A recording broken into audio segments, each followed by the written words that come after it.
नमस्कार, जय हिंद। मैं शिवशंकर दुबे।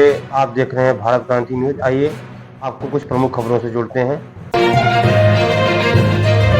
पहली खबर आपको लेकर चलें तो आपको पता होगा जनपद प्रयागराज में जो महाकुंभ लगा हुआ है उसमें भगदड़ होने की वजह से पुलिस प्रशासन पूरी तरह सक्रिय है और प्रयागराज जनपद के अगल बगल के 10 जिलों से आने वाले 4 पहिया वाहनों को रोक दिया गया था।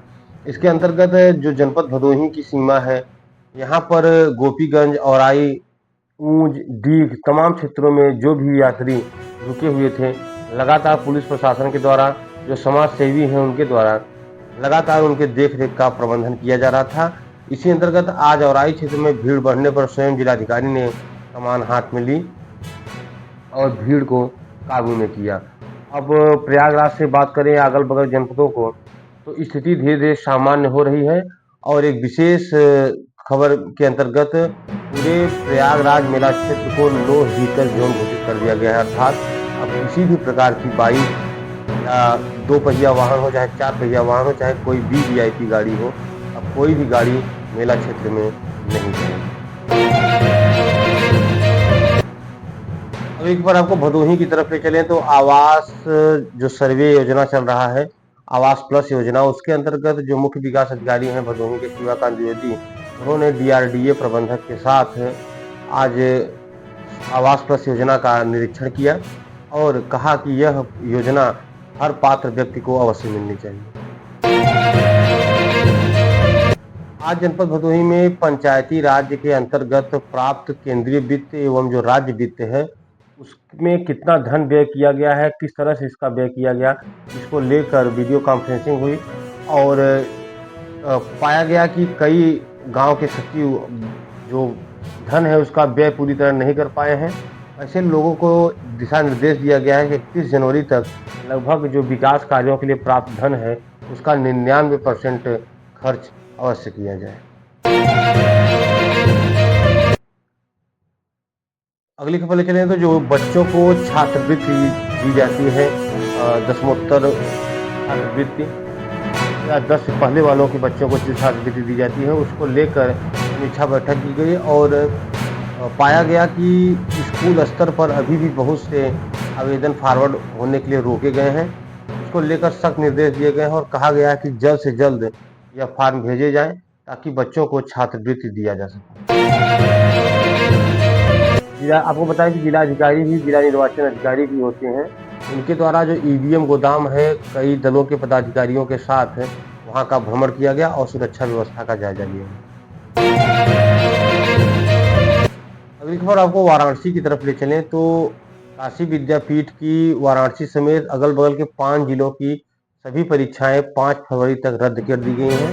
ऐसा निर्णय महाकुंभ से लौट रही भीड़ को देखते हुए किया गया है। आपको बताएं पूरे काशी में बहुत ज़्यादा भीड़ देखने को मिल रही है और कई कई घंटे पूरा जाम लगा हुआ है पूरे बनारस में।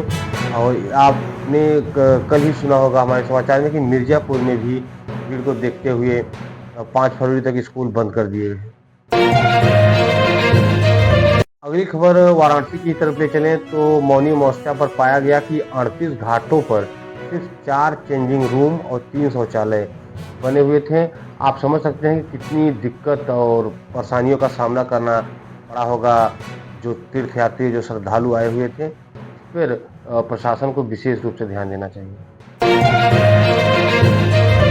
और एक बार आपको उत्तर प्रदेश के चंदौली के पीडीयू जंक्शन की तरफ ले चलें तो वहाँ पर एक 55 वर्षीय यात्री को ट्रेन पे चढ़ते समय हार्ट अटैक आ गया और जब वह नीचे गिरा जो वहाँ एक कांस्टेबल उपस्थित थे उन्होंने सीपीआर विधि देकर उसकी जान बचाई। अन्य लोग उसको लेकर एक तरफ किए, तब तक जो कांस्टेबल थे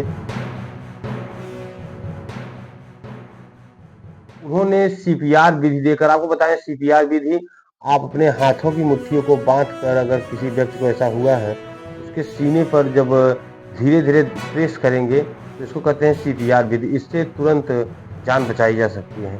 इसको लेकर जो वहाँ लोग थे, जो पुलिसकर्मी थे, उन्होंने कांस्टेबल की काफी तारीफ की। अगली खबर आजमगढ़ की तरफ ले चलें तो चुनावी रंजिश में एक शख्स की गोली मारकर हत्या कर दी गई है।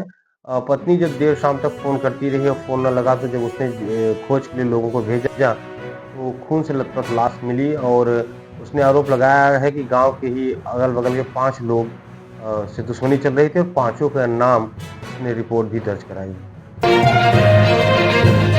अगली खबर उत्तर प्रदेश के गोंडा की तरफ ले चलें तो प्रयागराज से स्नान करके लौट रही श्रद्धालुओं की एक बस टक्कर हो गई और अनियंत्रित होने से इसमें 12 से ज़्यादा श्रद्धालु घायल हो गए हैं बुरी तरह से और उनका इलाज चल रहा है।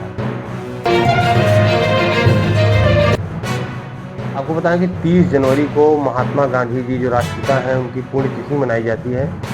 इसके अंतर्गत उत्तर प्रदेश की बात करें तो सीएम योगी आदित्यनाथ ने उन्हें श्रद्धांजलि अर्पित की और कहा कि इनका त्याग, तपस्या और संयम युगों युगों तक याद रखा जाएगा।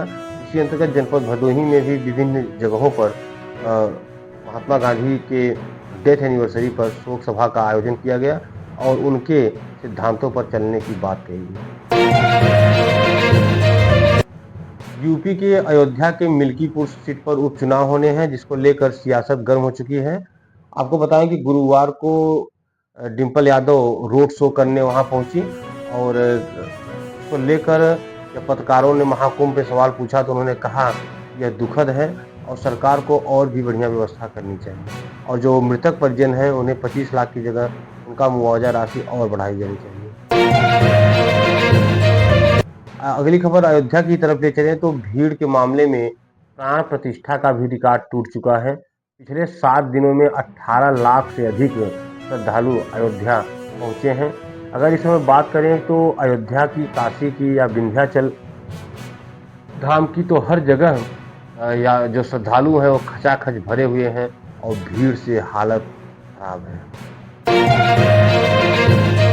एक बार आपको सीतापुर की तरफ ले चलें तो जो कांग्रेस के सांसद हैं उनके ऊपर एक महिला ने गंभीर आरोप लगाते हुए, दुष्कर्म का आरोप लगाते हुए कहा है कि 4 वर्षों तक पद देने और विवाह करने का झांसा देकर उसके साथ यौन शोषण किया गया।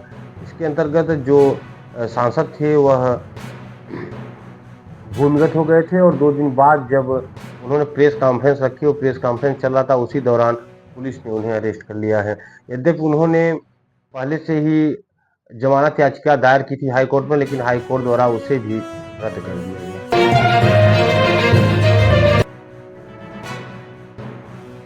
सुरियावा, वाराणसी, मिर्जापुर और अन्य आसपास के जनपदों को देख रहे जो हमारे संवाददाता हैं अखिलेश दुबे, गुड्डू पंडित, पवन उपाध्याय, काजू आदि ने बताया कि इस समय कहीं भी कोई बस हो, ट्रेन हो, कहीं भी सीट या जगह नहीं मिल रही है। किसी भी यात्री को अगर कहीं जाना है तो कृपया वो 2 से 4 दिन अपने आप को होल्ड करके रखें, उसके बाद कहीं जाने का विचार करें। अगली खबर ले चलें उत्तर प्रदेश के मुख्य सचिव और डीजीपी इन दोनों ने आज प्रयागराज में पहुंचकर भगदड़ जो हुई थी उसका जायजा लिया और जो घायल थे उनसे स्वरूपा रानी अस्पताल में जाकर मुलाकात की और उनके शीघ्र स्वस्थ होने की कामना की। भगवान श्री कृष्ण की जन्मभूमि का मुक्ति आंदोलन को लेकर 1.5 करोड़ हस्ताक्षर हो चुके हैं और जो इसको लेकर इससे संबंधित जितने भी लोग हैं वह 1 फरवरी को सेक्टर नंबर 16 में इसके लिए एक बहुत ही विशाल जनसभा का आयोजन किया गया है और उसमें अंतिम फैसला लिया जाएगा। प्रयागराज में हुई भगदड़ को लेकर सुप्रीम कोर्ट के वकील विशाल तिवारी ने जनहित याचिका दायर की है और कहा है कि ऐसे आयोजनों में वीआईपी मूवमेंट कम किए जाने चाहिए, बड़े बड़े डिस्प्ले लगवाए जाने चाहिए और जो गैर हिंदी भाषी हैं उनके लिए भी विशेष व्यवस्थाएं की जानी चाहिए ताकि वे चीज़ों को अच्छे से समझ सकें। मोबाइल आदि के माध्यम से ऐप पूरी तरह सक्रिय रखने चाहिए और तमाम तरीक़ों की व्यवस्थाएं देनी चाहिए ताकि भविष्य में ऐसे विवादों से बचा जा सके।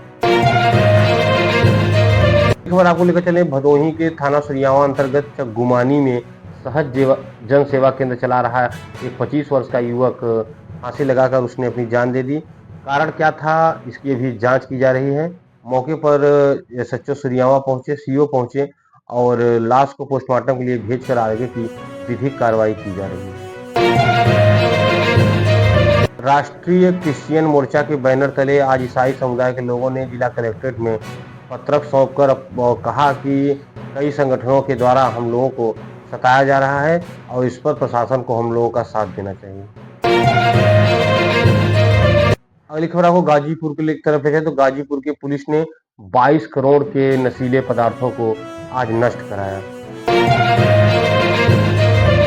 अगली खबर वृंदावन की तरफ लेके जाए तो वृंदावन में वर्चस्व की जंग में 2 ग्रुपों द्वारा फायरिंग की गई और पूरे वृंदावन की जो गलियां थी वो गोलियों की तड़तड़ाहट से गूंज उठी।